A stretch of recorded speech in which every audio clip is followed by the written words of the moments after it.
मराठा आरक्षणाच्या आंदोलनातून राज्यभर चर्चेत आलेल्या कुणबी नोंदींचा मुद्दा आता पुन्हा एकदा तापला आहे।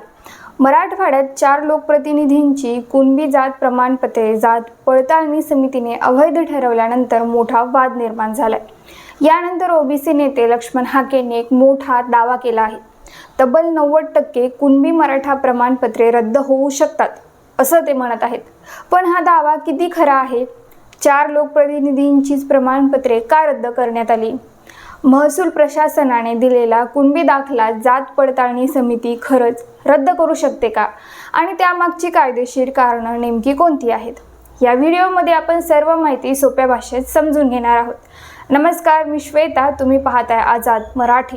मराठवाड्यातील 4 महिला लोकप्रतिनिधींची कुणबी जात प्रमाणपत्रे जात पडताळणी समितीने अवैध ठरवल्यानंतर राज्यात पुन्हा एकदा कुणबी नोंदींचा प्रश्न ऐरणीवर आला आहे। छत्रपती संभाजीनगर जिल्हा परिषदेत गोलटगाव गटातून निवडून आलेल्या ज्योती शिंदेंचे जात प्रमाणपत्र रद्द करण्यात आले। समितीच्या म्हणण्यानुसार त्यांनी वडिलांच्या रक्ताच्या नात्यातील कुणबी समाजाचे महसुली किंवा शालेय पुरावे सादर केले नाहीत, त्यामुळे त्यांचा दावा कायदेशीरदृष्ट्या सिद्ध झाला नाही। याचप्रमाणे गंगापूर नगरपालिकेतील वर्षा गायकवाड यांचेही जात प्रमाणपत्र अवैध ठरवण्यात आले। परभणी जिल्हा परिषद सदस्य कोमल पारवे यांच्या प्रकरणात समितीने सादर केलेली काही कागदपत्रे संशयास्पद असल्याचं नमूद केलं, त्यामुळे त्यांचा मराठा कुणबी दावा फेटाळण्यात आला। तर बीड जिल्ह्यातील माजलगाव नगरपालिकेच्या नगरसेविका रेखा सरोदेंच्या प्रकरणात नामसदृशाच्या आधारे प्रमाणपत्र मिळाल्याची तक्रार होती। त्यानंतर पडताळणी समितीने त्यांचं प्रमाणपत्रही रद्द केलं। या 4ही प्रकरणांमध्ये एक गोष्ट स्पष्ट दिसते, कुणबी प्रमाणपत्र रद्द होण्याचं कारण केवळ मराठा समाजाशी संबंधित असणं नाही, तर प्रत्येक प्रकरणात समितीने वेगवेगळी कायदेशीर कारणं नोंदवली आहेत। याच पार्श्वभूमीवर ओबीसी नेते लक्ष्मण हाके यांनी दावा केला आहे की अशाच प्रकारे तपास झाला तर तब्बल 90% कुणबी मराठा प्रमाणपत्रे रद्द होऊ शकतात। पण हा दावा कायद्याच्या दृष्टीने कितपत योग्य आहे याचं उत्तर थोडं बारकाईने समजून घ्यावं लागेल। सर्वप्रथम हे लक्षात घ्या की महसूल प्रशासन म्हणजे तहसीलदार किंवा उपविभागीय अधिकारी जे प्रमाणपत्र देतात ते फक्त कास्ट सर्टिफिकेट असतं, हे अंतिम प्रमाणपत्र नसतं। जेव्हा एखादी व्यक्ती शिक्षण, सरकारी नोकरी किंवा निवडणुकीसाठी या प्रमाणपत्राचा वापर करते, तेव्हा ते जात पडताळणी समितीकडे म्हणजेच कास्ट स्क्रुनिटी कमिटीकडे तपासणीसाठी पाठवलं जातं। समितीने कास्ट व्हॅलिडिटी सर्टिफिकेट दिल्यानंतरच त्या प्रमाणपत्राला पूर्ण कायदेशीर मान्यता मिळते। म्हणजेच तहसीलदाराने प्रमाणपत्र दिलं म्हणून ते अंतिम झालं असं होत नाही। आता प्रश्न येतो की जात पडताळणी समितीला महसूल प्रशासनाने दिलेला कुणबी दाखला रद्द करण्याचा अधिकार आहे का? याचं उत्तर आहे होय। महाराष्ट्रातील जात पडताळणीसाठी लागू असलेल्या कायद्यानुसार समितीला हा अधिकार आहे।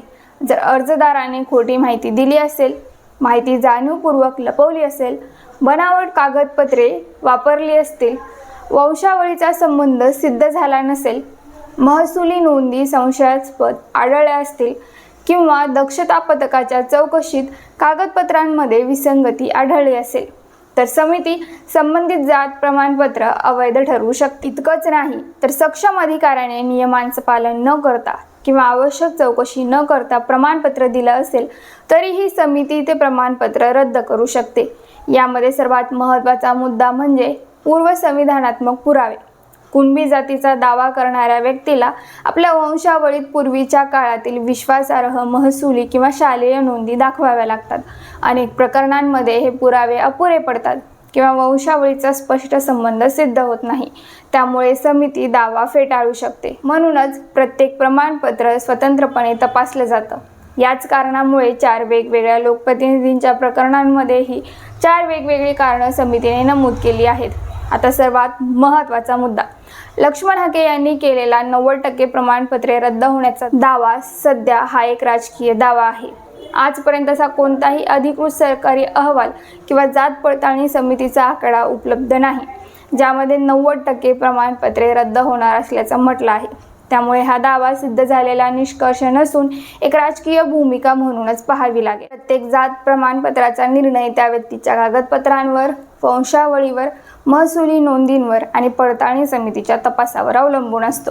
म्हणून एका प्रकरणाच्या आधारे सर्वच प्रमाणपत्रांबाबत निष्कर्ष काढणं योग्य ठरणार नाही.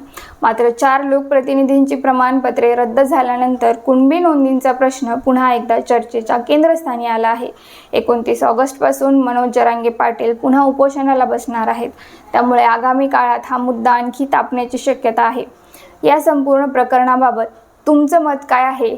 लक्ष्मण हाके यांचा दावा तुम्हाला कितपत योग्य वाटतो? आणि जात पडताळणीची प्रक्रिया आणखी पारदर्शक व्हावी का? तुमचं मत आम्हाला कमेंटमध्ये नक्की सांगा. धन्यवाद.